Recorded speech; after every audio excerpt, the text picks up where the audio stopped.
Merhabalar, Amerika'da bir Türk kanalıma hoş geldiniz. Sayfamın yeni takipçileri, yeni arkadaşlarımıza da hoş geldiniz demek istiyorum. Sizlere her gün yeni bilgiler, yeni çalışmalarımdan sizi haberdar etmek için güzel çalışmalar yapıyorum ve bunları sizlerle beraber paylaşıyorum.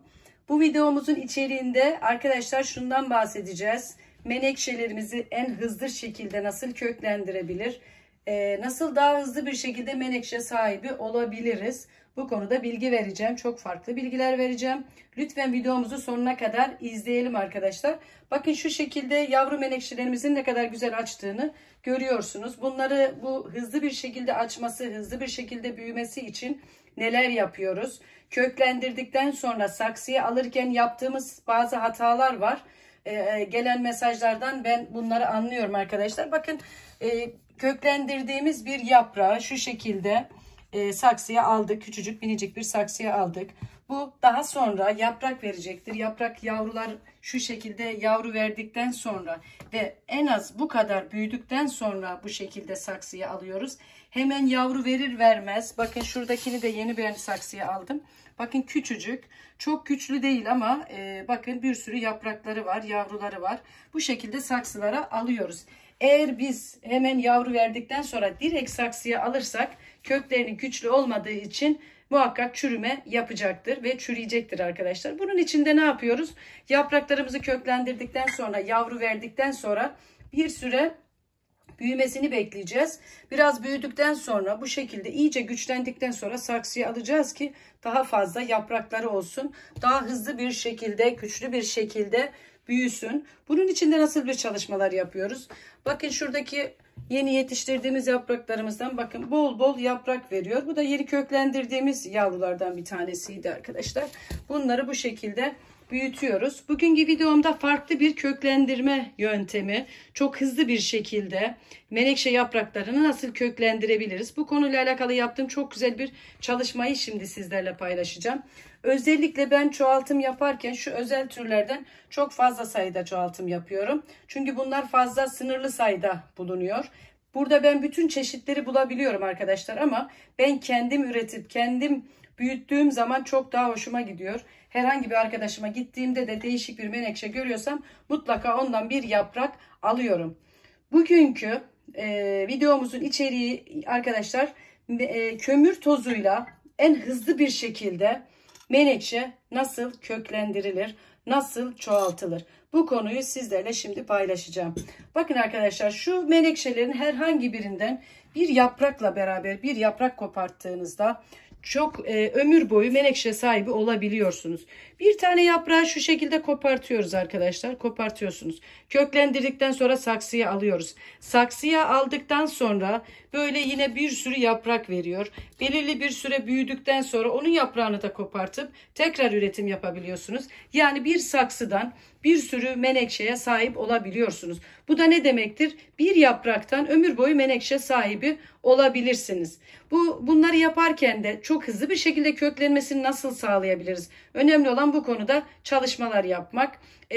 Herkes sabırsız, bir an önce köklensin ve bir an önce menekşe sahibi olayım istiyoruz. Onun için de ben devamlı araştırmalar yapıyorum. Farklı çalışmaları sizlerle paylaşıyorum. Şimdi kömürle beraber kömür tozuyla nasıl bir çoğaltım yapacağız? Nasıl bir köklendirme yapacağız? Kömürün faydalarını size anlatmıştım ve hızlı bir şekilde köklenmesini sağlayacak bütün her şey kömürün içerisinde var. Bunu yaptım ve sonuçlarını öncelikle sizlerle paylaşayım. Şurada gördüğünüz şişenin içerisinde ben çok güzel bir kömür tozuyla bir su hazırladım ve onunla yaptığım köklendirmenin sonuçlarını sizinle şimdi paylaşmak istiyorum. Şöyle yapraklarımızdan bir tane çıkartıyorum. Şöyle daha iyi görebilmeniz için şu şekilde gösteriyorum. Bakın kökleri bir hayli. Bu bir 8 günlük bir çalışma. Bakın hepsi köklendi şu anda. 3 yaprak koydum. 8 günlük bir bekletim. 8 günün sonunda kömürle beraber bakın bu şekilde köklerimiz oluştu. Bunları bir hafta kadar daha bekleteceğim toprağa almadan önce. Yani 8 günde, yani bir hafta gibi bir sürede hızlı bir şekilde nasıl kökleniyor. Bunları yerine aldıktan sonra hemen videomuza geçeceğim. Ne şekilde suyunu hazırlayacağız. Sabırsızlanıyorsunuz biliyorum. Baştan bilgileri verirken hemen sadede gelin istiyorsunuz ama önemli olan öncelikli olarak videonun sonunda bizim ne elde edeceğimiz. Sonuçlarını görmeden, nasıl başarılı mıyız değil miyiz diye görmeden bir videoyu veya herhangi bir çalışma yapmanın bir anlamı yok. Ben en çok bu özel türleri, katmanlı menekşeleri çok seviyorum. Bakın şuradaki bir menekşem. Bu da gül şeklinde açan bir menekşem. Hemen ondan sağlıklı bir yaprak koparttım. Bir de şu özel türden bir yaprak kopartacağım. Şuradan sağlıklı yapraklarından şuradan bir tane yaprağımızı daha alacağım. Bakın bir tane de buradan aldım. Şu an 2 yaprağımız var. Bir tane daha kopartacağım ben. 3 tane yaprakla beraber yapacağım. Bakın şu şekilde 2 yaprak aldık. Renkleri ne kadar farklı görüyorsunuz. Bu gül şeklinde açan bir menekşe bahsettiğim gibi. Bu da özel tür bir menekşem. Şu katmanlı olan. Bir de şu mor olandan almak istiyorum. Bakın şunu almayacağım. Hemen ortadan daha sağlıklı bir yaprak daha alacağım. Ve yere düşürdüm. Hemen alıyorum arkadaşlar. Ve 3 tane güzel şu anda yaprağımız var.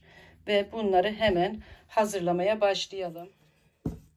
Evet, suyumuzu hazırlamadan önce yapraklarımızın ebatını hazırlayacağız. Yani boyu nasıl olacak? Şöyle 2 parmak, şöyle koyduğunuz zaman parmağınızı şu kadar, yani 2 santim kadar, 2-2,5 santim kadar bir sap kısmı bizim için yeterlidir. Bakın arkadaşlar, bunu illa bıçakla kesmeniz gerekmiyor. Böyle elinizle dahi kopartabilirsiniz. Şu şekilde daha güzel kökleri çıkıyor. Yani illa böyle oval bir şekilde bıçakla kesmek için de uğraşmayın. Ben hiçbir zaman o şekilde yapmıyorum. Bunun sapı onun kadar kısa. Azıcık daha ucundan şöyle kopartıyorum.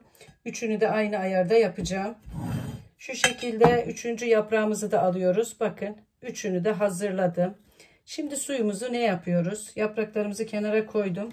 Şöyle bir miktar suyumuz var. Şöyle bir tane şişede hazırlayacağım. Bu soda şişelerinde çok daha hızlı bir şekilde cam şişelerinde kökleniyor.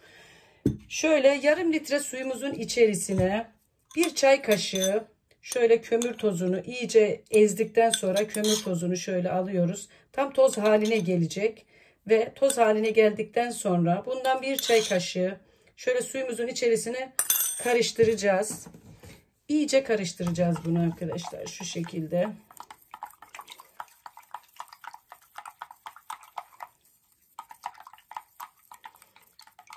Karıştırdıktan sonra soda şişemin içerisine dolduracağım.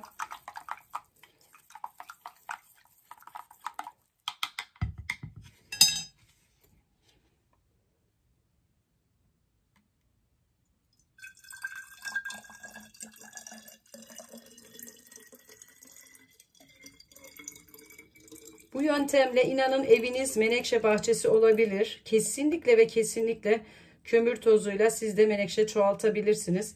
Bu şekilde bakın. Birazcık üzerinden boşaltıyorum. Yapraklarına değmeyecek, sadece sap kısımları suda kalacak şekilde yapraklarımızı bunun içerisine bu şekilde yerleştiriyoruz. Ve diğerinde olduğu gibi bir hafta sonra 8 günde köklenme gerçekleşti. Bir hafta içerisinde, bir hafta 10 günde yeni menekşelerimiz köklenecektir. Köklendikten sonra da toprağa alacağız. Bakın burada köklendirdiğimiz menekşelerimizi size gösterdik. Tekrar göstereyim arkadaşlar. Ve sonra bakın bu şekilde hepsinde bir köklenme meydana geldi. 8 günün içerisinde bakın şu şekilde göstereyim. Ve